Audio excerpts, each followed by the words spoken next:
Hey guys, Drifter here. Today I've got a video for you about the story of Call of Duty Black Ops 3, at least as much of it as we know right now. Going to be going over a lot of the cryptic Snapchats and showing you some things that you probably have missed, some very interesting things, and some very unique things to this video. The gameplay that you're going to get to see while I'm not showing you pictures and Snapchats is me using the TAC-45 in Black Ops 2, weapon scavenging, having a good time. I can honestly say that even though I didn't win this game, I think my gameplay was fantastic. The other team was using all sorts of crazy weapons, really fun stuff to use, which is what made the Black Ops series so good. But let's jump into these Black Ops 3 Snapchats. Here's the first one that came out from the official Call of Duty channel today. Listen only to the sound of my voice.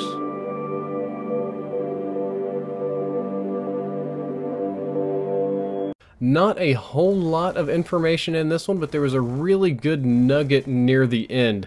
The tree that shows up is actually very similar to a photography style called One Tree Hokkaido. I hope I'm pronouncing that correctly because it's Japanese. And the photographer said that he took it imagining as how you would see a tree through your own retina. It's a kind of unusual photography style, and it was named as such because it was taken on the Hokkaido Islands in Japan. Again, hoping that I'm pronouncing this correctly, which just so happened to be the home of a POW camp during World War II. It was eventually liberated. You can see some very sad and emaciated POWs here at the camp. This was after it was liberated, but this was a World War II POW camp, and it was bombed. Put that in your brain. That was important later on. If I'm not mistaken, they shelled it. I hope I'm right. I'm gonna have a history buff come out of nowhere and just smash this video. But guys, bear with me. We're going somewhere. The next Snapchat had a lot more interesting information in it. Let your thoughts drift. Let the bad memories fade. Let peace be upon you. The first thing that I noticed was the little girl. Now, I did not play the Black Ops 2 campaign at all, but as I was told, the main character had an interaction with her daughter, and there was a fire, and there was this big dramatic moment that I didn't see, but there's a girl on fire, which does lead me to indicate that it's probably her from Black Ops 2. Or, optimistically, it could be Samantha, bringing back some more Call of Duty zombies. I liked zombies. I had a good time playing zombies. In my head, it can be Samantha, so it's Samantha. Let's move on to some more serious stuff.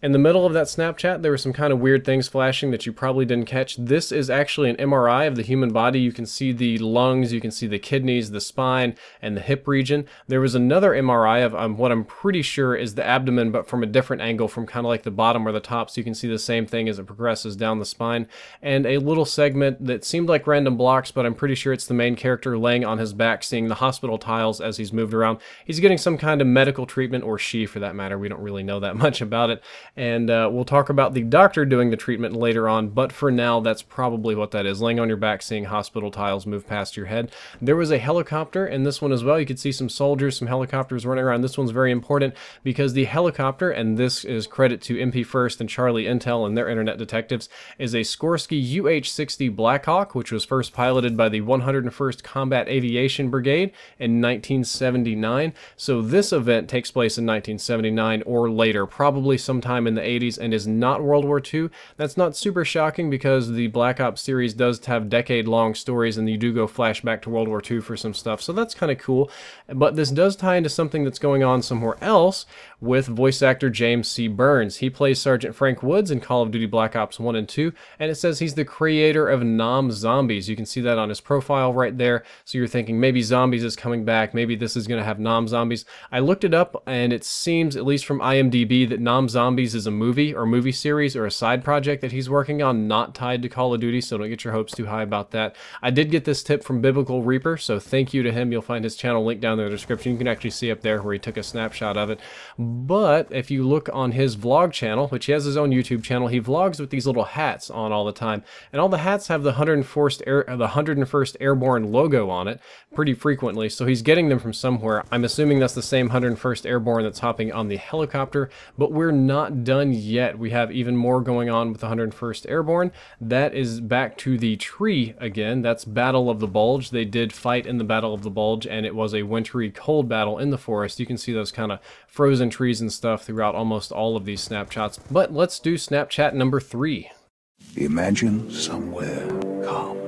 Imagine somewhere safe. Imagine yourself in a frozen forest.